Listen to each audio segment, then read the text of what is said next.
Bonjour à tous, alors aujourd'hui je vous propose un petit QCM de rappel pour introduire le chapitre sur les périmètres et les aires, donc en 6e, et puis pour faire un peu réveiller des souvenirs en vous pour les niveaux suivants.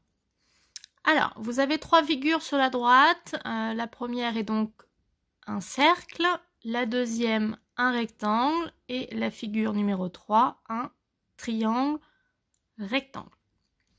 Première question. Le triangle GHI est isocèle, rectangle ou équilatéral? GHI, c'est le triangle en figure 3. On voit qu'il comporte un petit carré au niveau du point H, donc on peut dire qu'il est rectangle et, qui plus est, le triangle GHI est rectangle en H. Question numéro 2. Sur la figure 1, AB est. Alors, AB, on voit qu'il est entre crochets au niveau de l'écriture. Donc, du coup, on va parler d'un segment. Est-ce que le segment AB sur la figure numéro 1 représente le diamètre, la corde ou un rayon? Eh bien, sur la figure AB, sur la figure numéro 1, le segment AB correspond à un diamètre. Le rayon serait OB et la corde n'est pas, on n'a pas de corde dessinée sur le cercle. Question numéro 3. Le rayon du cercle est égal à. Alors, dans la figure numéro 1, on vous dit que AB égale 7 cm. On a dit que AB, le segment, était le diamètre, donc ça veut dire que le diamètre mesure 7 cm. Là, on vous demande le rayon. Le rayon, c'est la moitié du diamètre. Donc, la moitié de 7, ça va pas être 14, ça va pas être 7, ça va être 3,5 cm.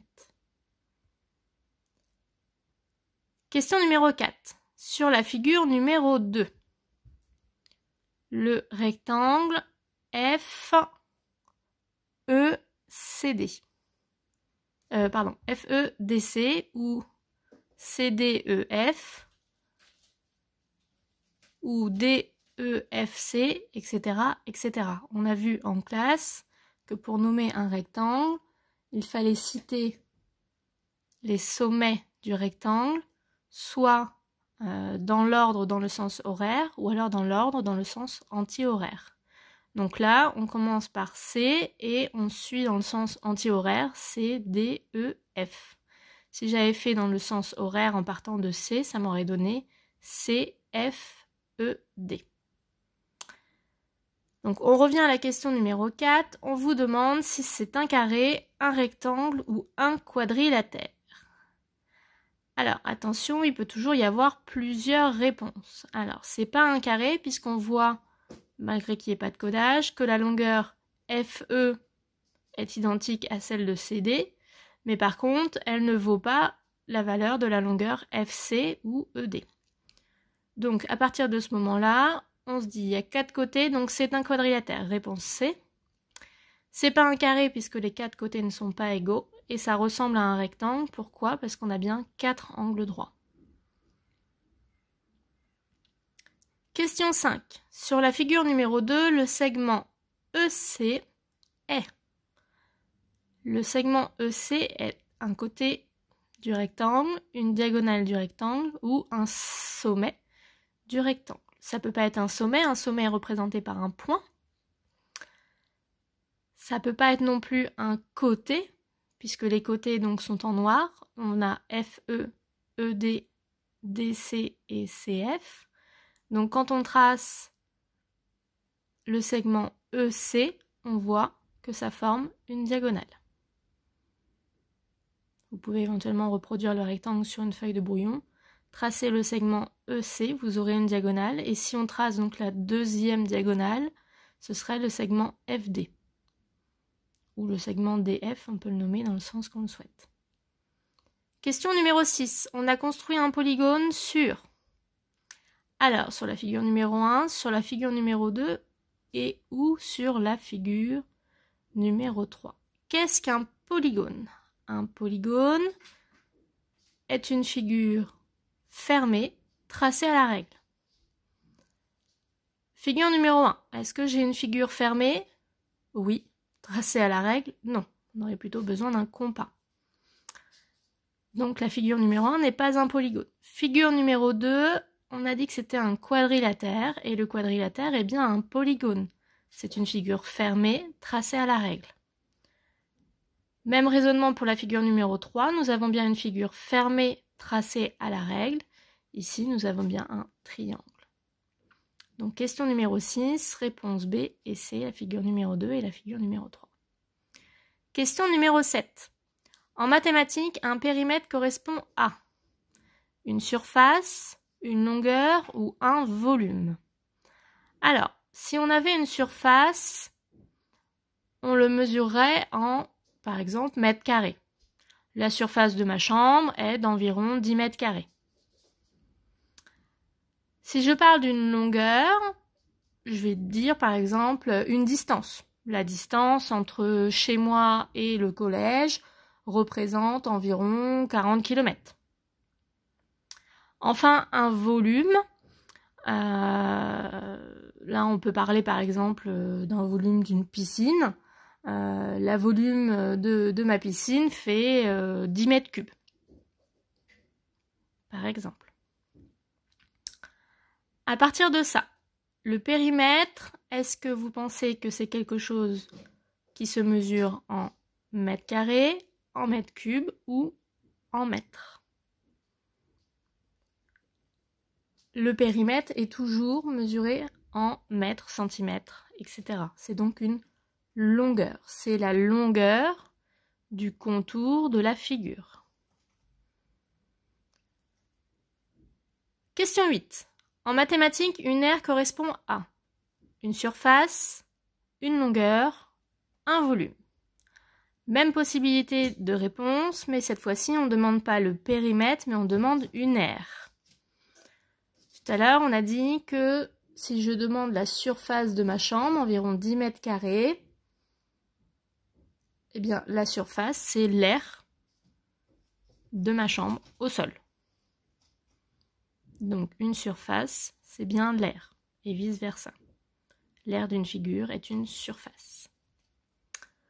Question numéro 9. L'unité de longueur est le mètre, le gramme ou le litre.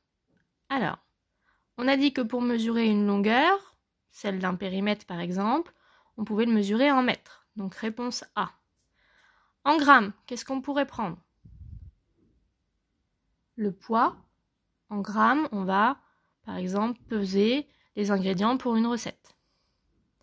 Enfin, en litres, on peut avoir un volume d'eau, un volume de lait pour une recette, etc., etc. Question numéro 10. Le nombre 15,4 est égal à... Alors, un peu de calcul. 1540 fois 100. Si je multiplie un nombre par 10, 100 ou 1000, je vais rajouter des zéros après mon nombre. Je rajoute combien de zéros? Je rajoute le nombre de zéros qui se trouve dans 10, dans 100 ou dans 1000. Donc là, 1540, si je rajoute 2 zéros, je vais trouver 154 000. 154 000 n'est pas égal à 15,4. Pour résoudre cette question, si vous avez besoin, vous prenez un bouillon, une feuille et vous l'écrivez. 1,54 fois 10. Attention, j'ai une virgule. Donc si je rajoute un 0 après le 4, ça ne va rien changer. Là, ce qui se passe, c'est que ma virgule, il va falloir que je la déplace.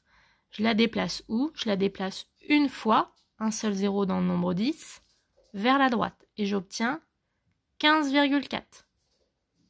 15,4, c'est bien ce que je cherche. Donc réponse B, 1,54 fois 10 est bien égal à 15,4. J'essaye avec 0,154. Cette fois-ci, ma virgule est avant le 1 et je souhaite la déplacer de combien de fois? 2 fois. J'ai 2 zéros dans le nombre 100. 2 fois vers la droite, donc 0, 154 fois 100, ça va me faire 15,4. Et donc, c'est également égal à 15,4. Réponse B et C sont donc bonnes. Dernière question. Multiplier un nombre par 10 2 fois de suite revient à multiplier le nombre par 100, par 20 ou par 1000. Ben là, il vous suffit de multiplier 10 par 10. Si on vous dit 10 multiplié 2 fois de suite, eh bien 10 fois 10, ça fait 100.